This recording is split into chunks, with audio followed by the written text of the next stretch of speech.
àwọn aládùn rẹ̀ o kílẹ̀ ti wí.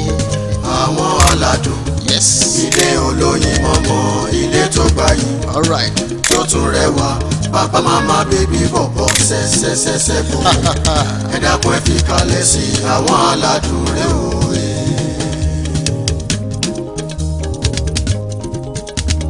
àwọn aládùn rẹ̀ o àwọn aládùn rẹ̀ o àwọn aládùn kájọ máa ṣeré o kẹ́síkẹ́síkẹ́ àwọn aládùn rẹ̀ o òyìnbó bò.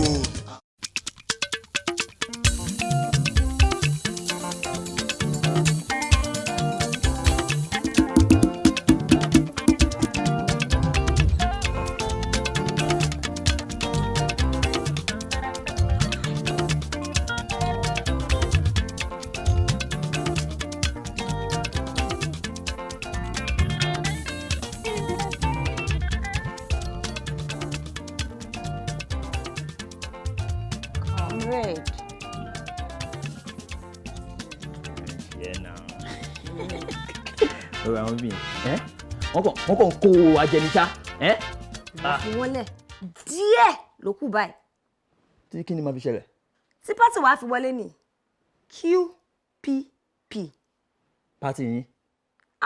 ṣé ìwọ support wa ni. Well, anyway,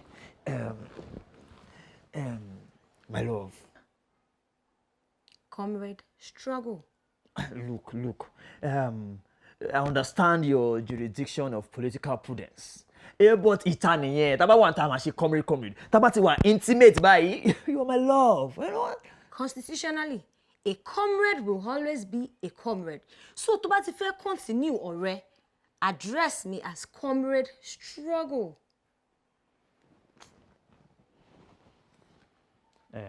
Comrade struggle. Ó ní nǹkan tí mo fẹ́ bẹ́ẹ̀ discuss. Kí ni ẹ? Mo fẹ́ form political party.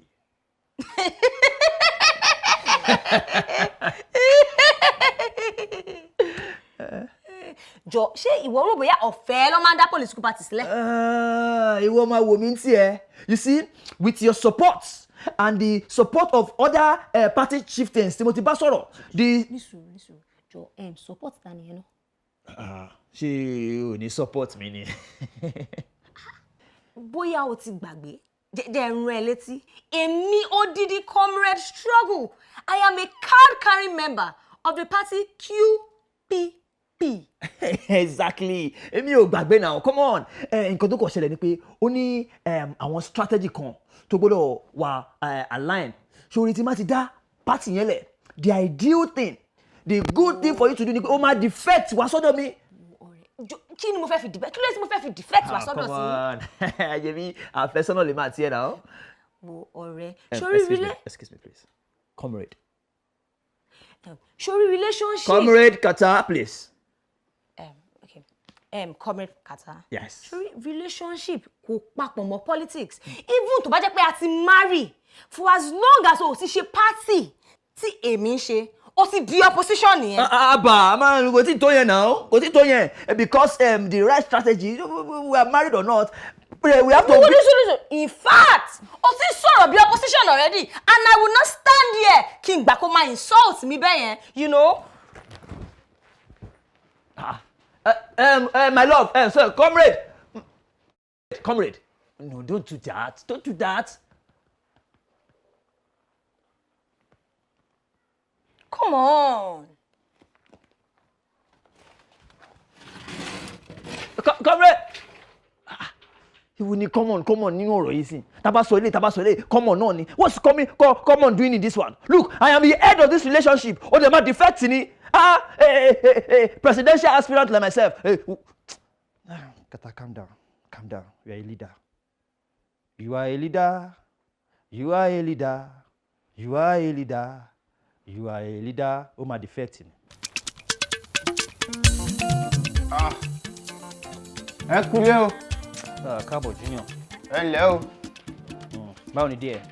Well, not bad. Pẹ̀lẹ́. Yes, sir. Junior. Ó ó dẹ̀ ní nǹkan tí mo fẹ́ bẹ́ẹ̀ discuss. Kí nìyẹn? Sori actually ó ní political party kan tí mo ń try to form and I want you to be a big part of it. Ẹ̀gbọ́n ẹ tún ti bẹ̀rẹ̀. Oh, no, I'm serious. Ẹ ṣe nǹkan mi one bed. Eléyìí yàtọ̀ from the rest o. Okay. Different one. I'm not interested. I am not interested in listening to any of your political formation or coalition government. You have a lot to gain listening to me. No, I don't have anything to gain. No, you have to listen. Mi ò fẹ́ máa O gbọ́dọ̀ gbọ́. Mi ò wà interested. Àní o máa wà interested. Mi ò wà interested. Wọ́n kí ló máa ń ṣe àwọn boys yìí gan-an. Báwo ni ìjà ní pàdé mi? Mo ṣẹ̀ṣẹ̀ dé náà ni. But kódà, èmi gan fẹ́ máa jáde padà báyìí. Please, you can go. Tọ́lé mi jàre. Ní sùúrù ìwọ wá tiẹ̀ jàre. Let him go. Kí ló dé? Ó ní nǹkan tí mo fẹ́ bẹ́ẹ̀ discuss àrẹ ó dà pé orí tiẹ̀ wà lédè ẹ̀. Kí nìyẹn? Yes. Báwo mo ṣe fẹ́ put ẹ̀ náà o? Actually mo ní ẹ̀bùn ńlá kan tí mo fẹ́ gbé fún ẹ. Ẹ̀bùn sí lóòótọ́. Yes. Sori ó ní party kan tí mo ń try àti dá sílẹ̀. You get? Party. Ta ló fẹ́ ṣe kò mọ̀? No, kò ń ṣerú party yẹn. Mo mean party. Political party. Ẹgbẹ́ òṣèlú. Exactly. Ẹdúró náà ṣé oṣooṣù lẹ́yìn máa ń dé ẹgbẹ́ òṣèlú sílẹ̀ ni? No, eléyìí yàtọ̀ ó yàtọ̀ from the rest. As a matter of fact, urgency and exigency. Òyìnbó iná ni ẹ sọ èyí tí mo gbọ́. Alright. Ẹ sọ dáadáa. Alright. Jẹ́ kí n fún ẹ ní simple terms. Mo fẹ́ fi ẹ́ joyè. Oyè. Ṣé kìí ṣe bí oyè security tẹ́yìn àti bàbá bẹ̀rẹ̀ fi mi jẹ́ No. Sori àti upgrade ẹ. You have been promoted. Mo wò pé kò contest kò gbé gbàbò. Ìgbàbò. Exactly. Ṣé bíi ti president. President báwo? Èmi wá ń kọ́. Èmi cataclysmic catastrophe. Èmi ni presidential aspirant. Kí ló wá kù tẹ̀lé fi mi jẹ́? So looking at bó ṣe máa ń ronú and your state of mind, councillor àdúgbò yín. Councillor àdúgbò wa. Mi ò rò pé mi lè jẹ́ councillor àdúgbò wa. Wọ́n bẹ̀rẹ̀ like mi bẹ̀ yẹn. That is the right strategy. Sori tó bá gbé báyìí tó bá contest bẹ́ẹ̀ yẹn wọ́n máa wò pé ẹni tí ò gbọ́n yìí ló fẹ́ contest. Ẹ̀ẹ́dọ́gbọ́n bú mi pé mi ìgbọ́n nìyẹn o. No, nǹkan tí mo mí nǹkan nìyẹn. O understand strategy ni. Now let me break it down to you. Sori nǹkan tó wọ́n máa rò nìyẹn pé bàbá yóò gbọ́n but tá a bá push ẹ forward wà wá win. Wọ́n máa sọ pé àṣebọ̀bọ̀ yìí gbọ́n ju gbogbo wa lọ, we know it's not. That's it. Ṣé eré ìtẹ̀sẹ̀sẹ̀ sọ ìlọgbọ́n wà ń bẹ ìtẹ̀kọ́kọ́ sọ lẹ́ẹ̀kan yẹn kò sọ bẹ́ẹ̀. Kò sí problem, strategy ni gbogbo ẹ̀ strategy. But as a matter of fact Segbo congratulations. Bí yẹn ṣe ń di kájọ nìyẹn. Honourable. Ẹ ṣé. Honourable Segbo. Kí ni màá wá pè yín o? My leader. Oh yes. My leader. Honourable. My leader. Honourable. Ẹ ṣé mo dúpẹ́. Congratulations. Iṣẹ́ ti yá nìyẹn bẹ́ẹ̀. So wá ń bá ìka sáré wo kí sáré fi àwọn strategy kan wọ̀nyẹn mi báyìí. Ẹ̀yin lè kà fún mi o. Yes, èdè la máa implement. Àwọn aládùn kájọ máa ṣeré o. Ṣẹ́ṣkẹ́ṣkẹ́ àwọn aládùn rẹ o.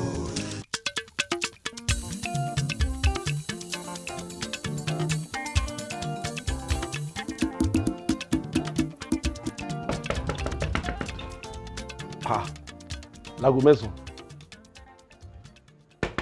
Ta ni ẹ wọlé o? Ẹ wọlé. Lálẹ́ yìí. Ẹ kálẹ́ sà. Ẹ kálẹ́ o. Kálẹ́ o, báwo ni? Fine sà. Bọ̀dà kàtà wà ní yàrá ẹ ló bá wọn yàrá. No, kàtà kọ́ ni mo wá wá. News at 9 ni mo wá wò. News at 9 ló kúrò nílé ẹ wá gbọ́ ní tàmí. Bẹ́ẹ̀ni dádì, abẹ́rẹ́ rí pé àwọn NEPA lọ já iná wa. Wọ́n lọ já iná wa nígbà tẹ́mi ò sí nílé lọ́sàn-án. Ó di ọ̀la fẹ́mi àti wọn. Wọ́n ti mobilize àwọn youth. A máa lọ ṣe protest ní ọ̀dọ̀ wọn. In fact, wọ́n máa bá wa ń bẹ̀ láàárọ̀ ọ̀la ni. Mo sọ, wọ́n ti bẹ̀rẹ̀. Dádì wọ́n mọ̀ gbé station kúrò. Ẹ sì sọ̀rọ̀. Jẹ́ kó gbọ́ news. Àánú òun fẹ́ gbọ́ news tẹ́lẹ̀ náà. Ẹ jẹ́ lọ pé bọ̀dà kàtà. Ẹ pẹ̀lẹ́. Dádì, ẹ̀gbọ́n kan tó ń sọ. Mo ń bọ̀. Àwọn leaders wa burú gan o. Wọ́n burú gan. Oh no.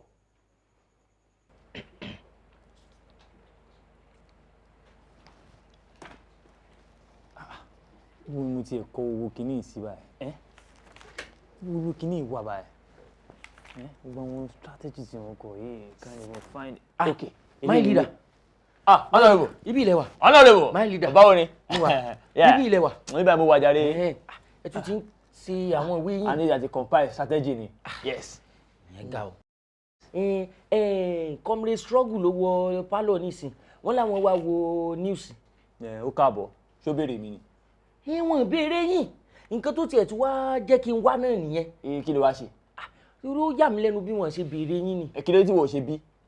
Ẹ mọ̀ pé ọ̀rọ̀ èmi àti comrade struggle ò fi bẹ́ẹ̀ wọ tààrà náà bẹ́ẹ̀ yẹn. Wo honorable gbàgbé struggle tiẹ̀ torí bó ṣe wà yẹn ó ti di opposition. Opposition bíi ti báwo? So lè imagine, can you even try to decipher it? Ó wà ní party kan ó wà ní kémi wá join party wọn and I keep telling her ipe party yẹn is corrupt and according to 1999 constitution everybody is entitled to freedom of association. Bọ́dà kata ṣe rí gbogbo òyìnbó tẹ́ ń sọ yìí àwọn òyìnbó kàbìtì kò yé mi. Wo wọ́n má wọrí ṣáàfilẹ̀ máa dín pẹ̀lú ẹ̀ fúnra mi ṣáàjẹ́ ká máa bá iṣẹ́ campaign tiwa lọ ṣe tó gbọ́. Wá ibo ló tún lọ? Owó kẹ́ka discuss strategy jàre.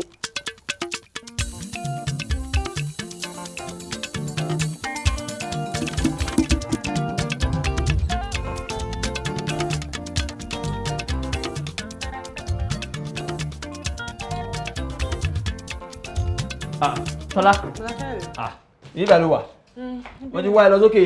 Ẹ wo ibi kan tiẹ̀ fẹ́ rí yín. Kò fẹ́ rí mi tí mo bá wá sí ìgbà wá bẹ́ẹ̀ sọ̀rọ̀ ṣé o sọ pé ó fẹ́ rí mi àbí.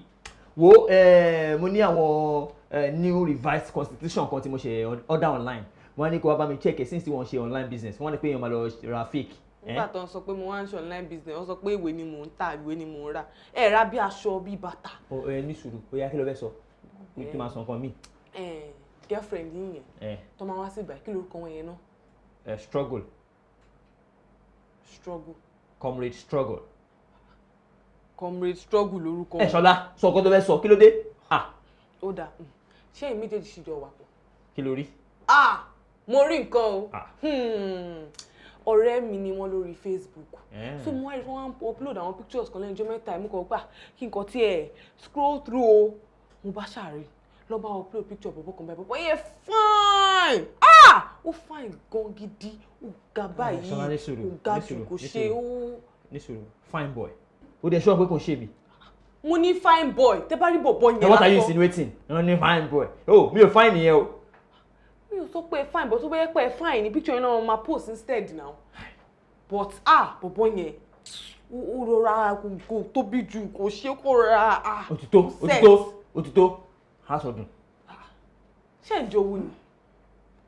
Struggle don't try me. Lákàyọ̀dé ẹ máa ń gbọ́ ẹsẹ̀ ẹ ń jowú torí obìnrin. Kí ni. Ìyé o. Èmi. Ṣé bẹ́ẹ̀ náà lè máa sọ pé ẹ̀lẹ́ bàjẹ́ ohun obìnrin ọ̀hún lẹ́ ń gbọ̀n lára báyìí. Èmi cataclysmic catastrophe presidential aspirant mama jowó obìnrin kamari nonsense. Kamari ẹ̀dẹ̀ ń gbẹ̀sẹ̀ báyìí. Anyway tó bá ti tán kó wá bá mi ní living room kó wá bá mi check àwọn constitution yẹn. Tẹ́wẹ́ pé fẹ́ ra bí aṣọ bí bàtà mi ò mọ̀ ń pàtà àwọn òwe yẹn o torí àmọ́ bí ó tiẹ̀ ní MOQ gan báyìí sí.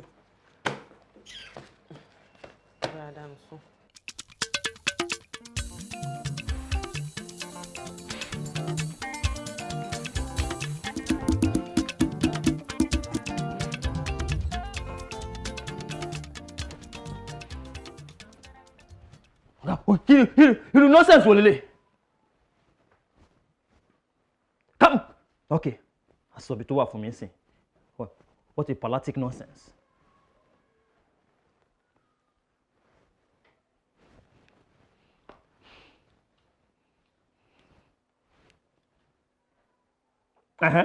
Hello?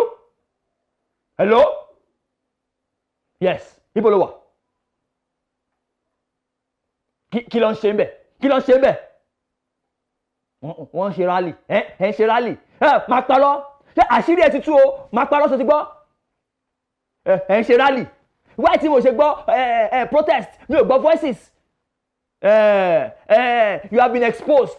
O gbé rédíò sẹ́yìn ẹ̀. Ohun ọkùnrin ni mo ń gbọ́ yẹn o. Okay, I want you to come here now. Because you have no right to defect to another relationship without satisfying two-thirds majority of our decision. Yes, I'm from Koromni. I want you here now. Yes, the head of relationship has spoken. Now. Nonsense. Nonsense. I'm a leader. I will not take that. See, mobile control relationship with me. How will I be able to control the other people that do for me?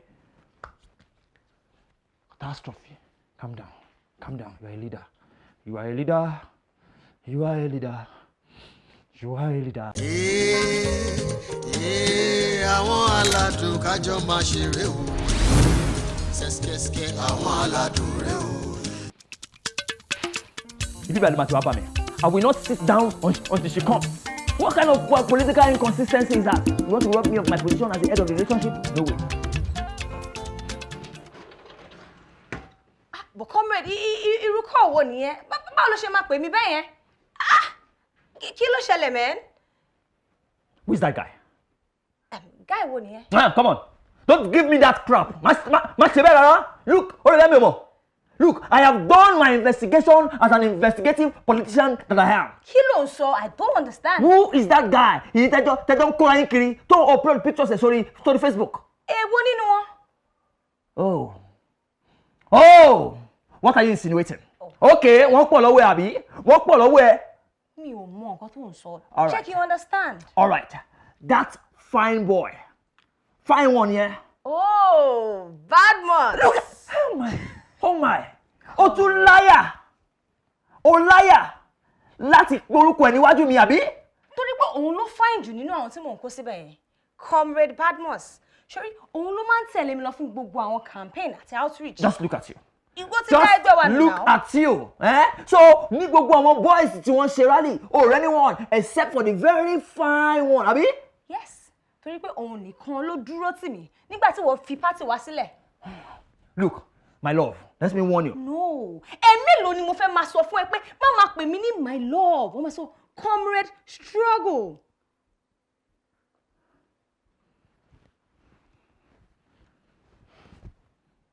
Calm down.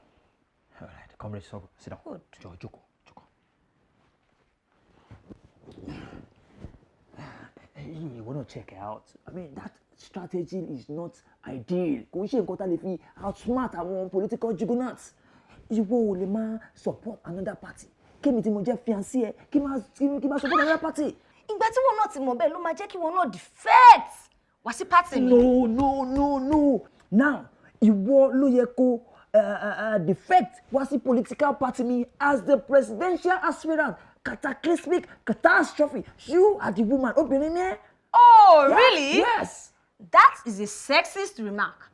Mo dẹ̀ máa jẹ́ kí àwọn èèyàn mọ nǹkan tó sọ, máa jẹ́ kí àwọn Nigerian feminists kọ́ mọ ọ̀rọ̀ tó sọ sìn. So mo ní láti tweet kí n gbé sí orí Twitter kí wọ́n lè mọ ẹni tí ó jẹ́ ẹni tó fẹ́ campaign fún party wọn. No, you cannot do that. No, come on, struggle. Okay.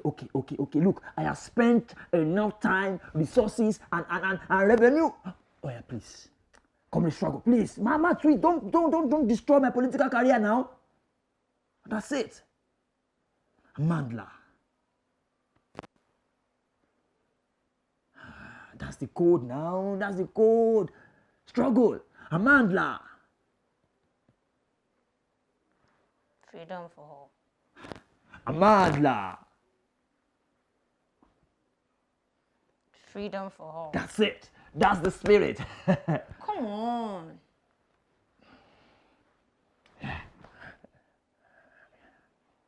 Thank you. Thank you.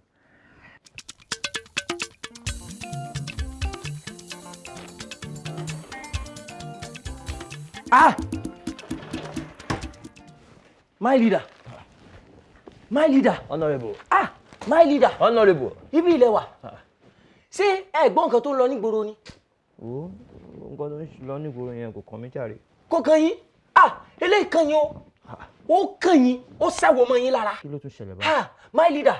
Ìyàwó yín, comrade struggle. Come on. Gbẹ́nu sọ̀rọ̀ jáde. Ṣé mo sọ kí mi ò mọ̀ ni? Kí ló ṣẹlẹ̀ ni mo bèèrè lọ́wọ́ ẹ̀? Bọ̀bọ̀ kan báyìí tó ló fáìn báyìí, òun ló ń tẹ̀lé kiri ìgboro. comrade struggle sọ fún mi ìwọ náà rí wọn. ó ti sọ fún yín mi ò rí wọn mo gbọ́ ni kódà gan wọ́n sọ pé bọ̀bọ́ yẹn wọ́n ló tún fáìn jù mí lọ. tí wọ́n fáìn tẹ́lẹ̀ Badmus àbí. ẹ tún mọ orúkọ ẹ̀. wo sọ pé political partner wọn ni jàre pé àwọn tó ń ṣiṣẹ́ bá fẹ́ mi. my leader wọ́n ti gbé nǹkan gbẹ̀yìn yín wọ́n ti gbé nǹkan gbẹ̀yìn yín ibi partner náà ló ti máa ń béèrè political partner. wo honourable ebi ṣe wà yín sìn mo ti gbà kámú. lè gbà kámú ẹ̀yin fẹ́ gbà kámú níbi táwa wà my leader lè gbà kámú. kí la fẹ́ ṣe ń sìn kò sí nǹkan tí mo lè ṣe náà. nǹkan tẹ́ fẹ́ ṣe. kí lélẹ̀. sẹ́ẹ̀rì mo gbọ́ pé bọ̀bọ́ yẹn ó ń gbé campaign bọ̀ lọ́dọ̀ wa ládùúgbò wa lẹ́nìí. ìgbà tó wá ń gbé campaign bọ̀ sí what do you want me to do kí ni mo fẹ́ ṣe. n tẹ́ fẹ́ ṣe mẹ́wàá ẹ ṣe mẹ́wàá.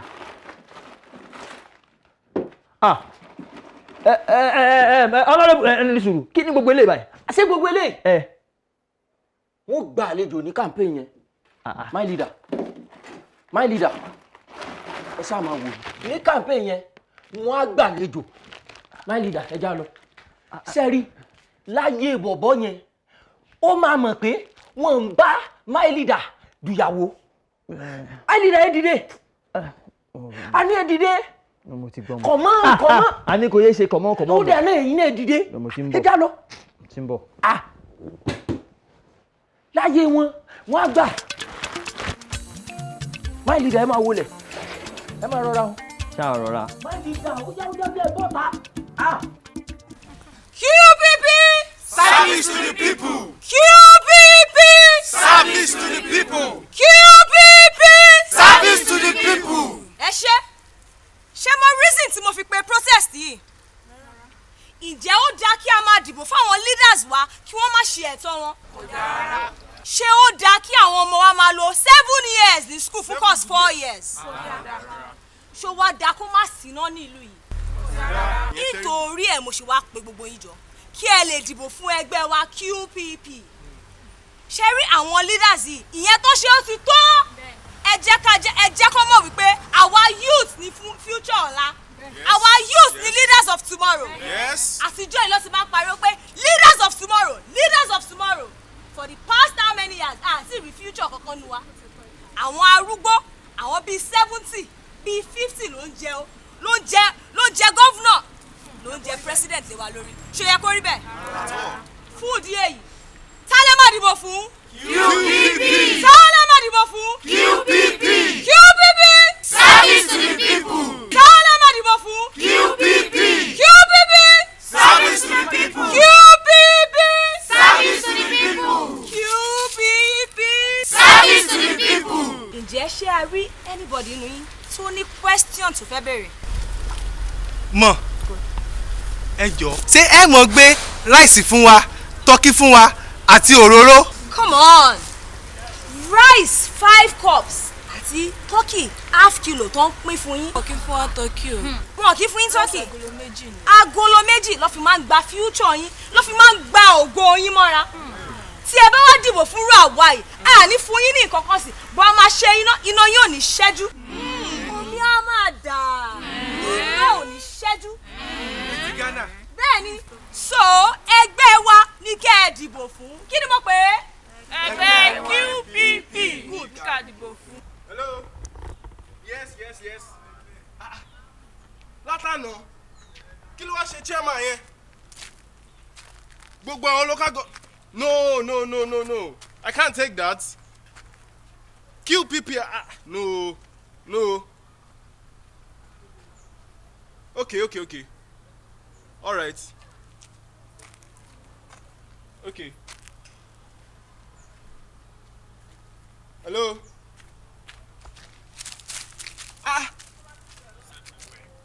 Ṣé gbọ́ ẹ̀? Kí ló ṣe bí? bọ̀dá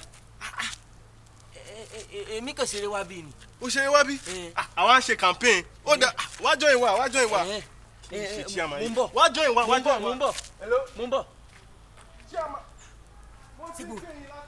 Ṣé question ti tán? Comrade John, take over. Come on. QPP! Service to the people.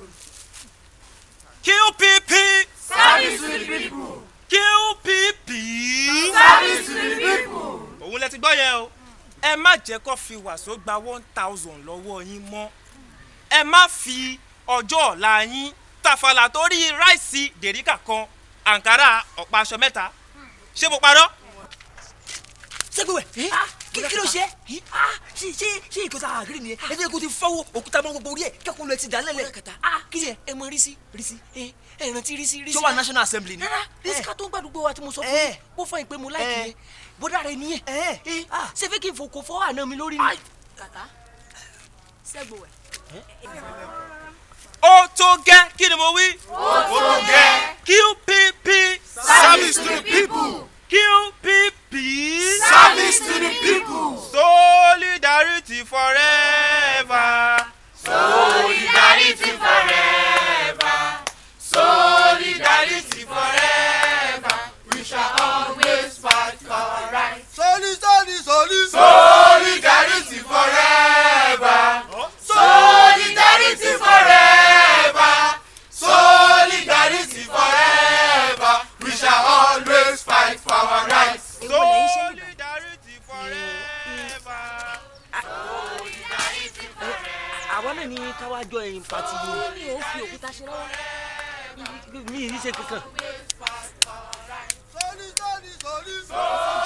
ilé darapọ̀ mọ́ yín. àwa o àwa méjèèjì.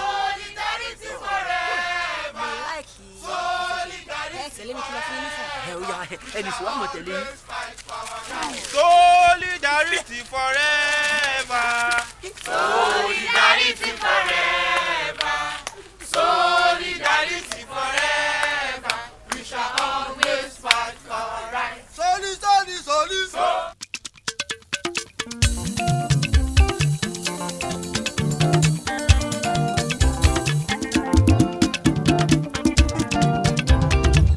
Tọmọdé tàgbà ilé àwọn aládùn ló fẹ́ wò àwẹ̀ má jẹ́ kán sọ fún ẹ ìròyìn ò tá fojú bá. Bàbá ń bẹ níbẹ̀ bàbá tí ò bá gbẹ̀rẹ̀ màmá náà ò gbẹ̀yìn màmá kò fòṣì. Ọlọ́wọ́ ṣíbí ṣọkọ yọkọtọ̀